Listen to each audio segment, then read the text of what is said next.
get a brush, and I'm gonna kind of crank this.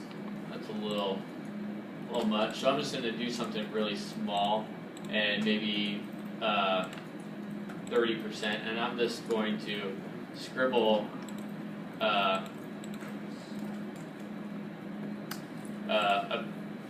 few scratches. Nothing particular. So I just made a few scratches, right? Cool. Now I'm going to come here to my selection window if I don't want the whole thing, and I'm just going to isolate out a little selection like that. And then I'm going to go edit, and I'm going to define a brush preset. And I'm just going to call this, I don't even know. Randomness. Cool name. Okay, so you probably want to name that something. And I'm going to hit OK. Now I have this brush. I just made a brush that I can paint with. Come back over here to here. I'm going to create a new layer. And I'm going to find that cool new brush. I think it's this. I hope. So I think that's showing up. Let me crank that up to 100, and you can see, lo and behold, here's the cool brush that we just made. So I'm going to bring up on this new layer, I'm just going to add some random scratches. How did you make it a brush again? Here, brush, define area, edit, define brush. So again, this is demo. I don't expect you guys to be trying to follow along. Just if you need to take notes, take notes. And then tonight, utilize the tools. So I'm just going to paint a bunch of different little guys like this, some different opacities, maybe some different size. Here, maybe something like that. And just do whatever, right? That looks cool. But this is a little over the top, right?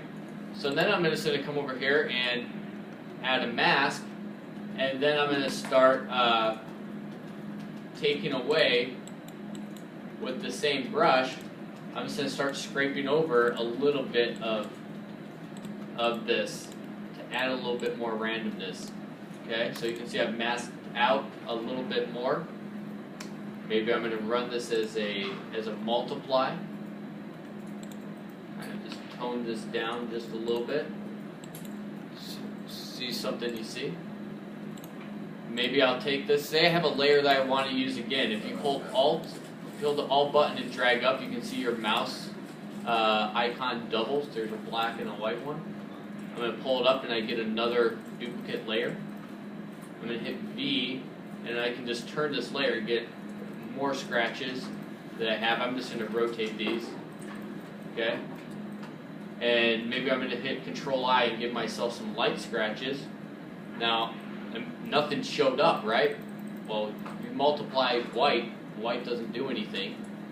So maybe I need to change those ones to a lighten. You can see now I get some little light scratches that show up.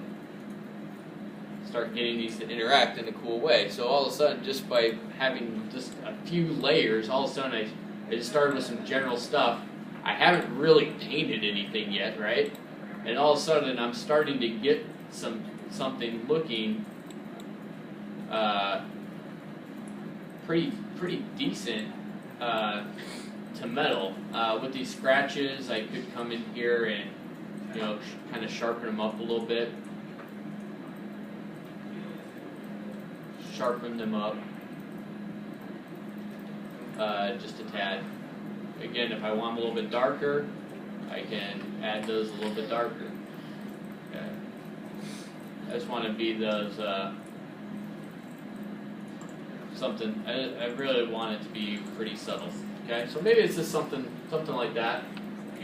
Usually in metal, you usually have some color. So I'm just going to grab these two layers, and if I have multiple layers, I can hit Control-E, it'll flatten them. I'm going to hit Control-A, Control-C to copy them, and I'm going to bring those on top of this. and just expand this out. Not too worried about it. And maybe I'm going to roll this as an overlay just to add a little bit of color to that metal.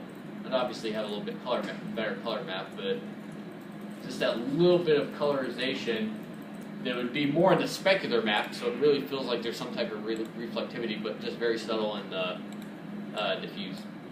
So this is kind of a cool base for that metal. I could do the same thing, add a new folder, and maybe I want to add wood, okay, in the same texture. So maybe I'm going to start building a wood texture, okay.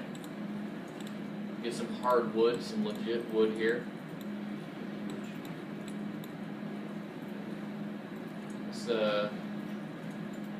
Let's try this. And in here, I'm going to bring, this wood. I actually don't need this. I'm just going to kind of place it like that. So say I have a section in here that's wood. Okay, I'm just going to click on my wood folder. I don't want to always be, the woods always on my texture exist always in the same spot.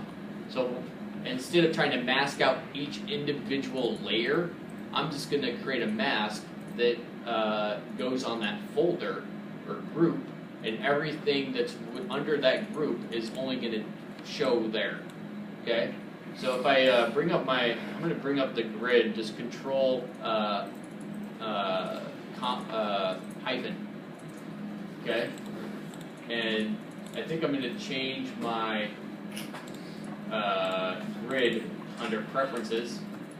I should probably make it match pixels, and I want one every, this is a 512, so I'm going to do every 64, and hit OK. And I'm just going to bring out an ellipse right about here, okay, and kind of bring that down. And now, with a selection, I can add a mask based on selection. So I'm just going to hit mask, and it masks it out for me. So control hyphen will get rid of that. So now I have, this is defined where the wood part of my texture is, and now anytime I go and I say, okay, well, you know what, I need some more wood action going on. Maybe I want, maybe I'm going to combine a few things to get me going. Oh, that looks nice. So let's grab this, and I'm just going to copy that. It's in the group. You can see I'm manipulating that to fit. It's not affecting my metal at all. And now I can come in here and say, okay, well, I want to roll that as a multiplier so I still see the grooves here. Just kind of just dial that back just a little bit. You can see it's completely interactable. I can create a new layer. Maybe I like some of this grunge action from here. I'm going to go ahead and copy that one up in here and use it, as something to, to lighten. I don't know why you do that, but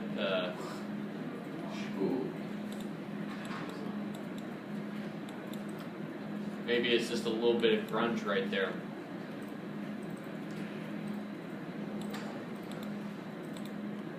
Oops.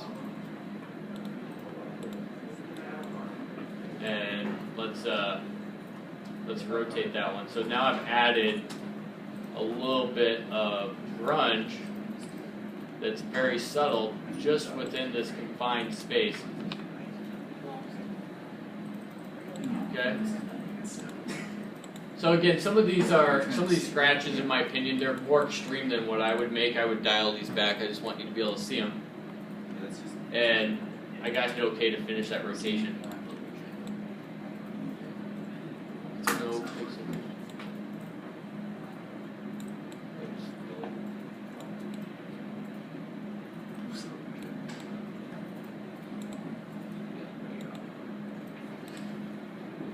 Okay, so So maybe I'm going to come back here and dial some of these back, see if I really like how strong they are. You know, maybe I don't like maybe I don't like this. Maybe I just want to toggle that off.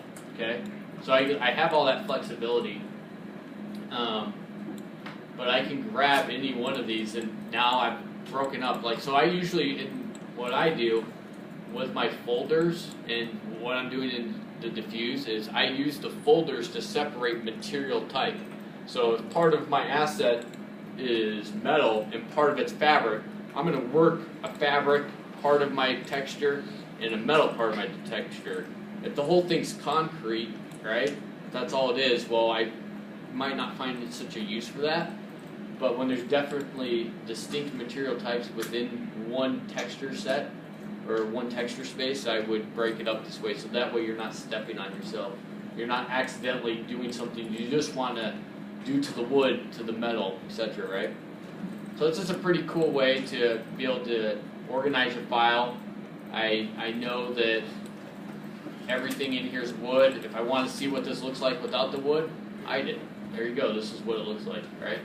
It's all there. Cool. So today, similar thing to yesterday. Okay, everyone should have Photoshop.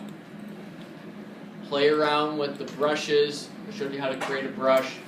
Honestly, with the time that we have, there's no way possible for me to show you how to make every single texture possible that you're going to encounter. It's just not going to happen.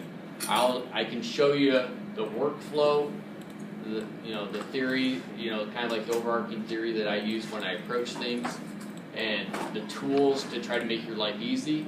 But when you get to your textures, you're going to have to explore and look.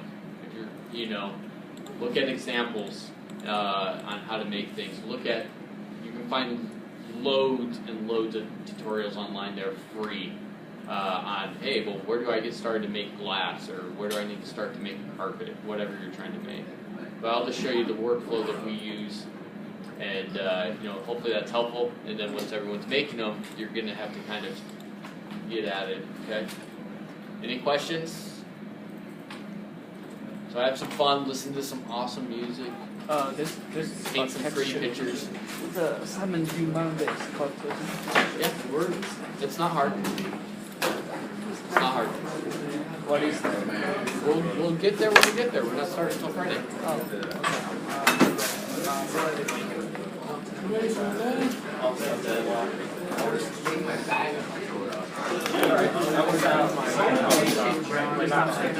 Oh yeah.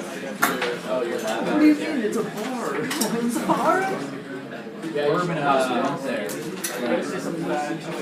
Juicy Lucy at Bourbon House. I thought it was Bourbon House, the same place Jeez, I went to the other night. But it's just Juicy Lucy. Yes. Yeah, it's the name of a burger. I'm going to be helping you here. I'm still trying to fix the string in my Run home and get your I got give you the smiley Yeah, right. Oh, no, I have calculated. I'm fried differently, are being together. And other Got yourself a tab with Darius? Ready to roll? Don't Yeah? give this guy. Like, I take that kind of shit. When I first got it, I was trying to Yeah, like stuff, but then I realized No, he doesn't. Slap this it. tablet things. And Bitch. Ow! And I just stopped. It's way okay. Yeah. Mudbox. What are you doing? Stop trying to break my shit. I'm not touching it. Once you got an extra $300 laying around, you might not want to touch that. I didn't read.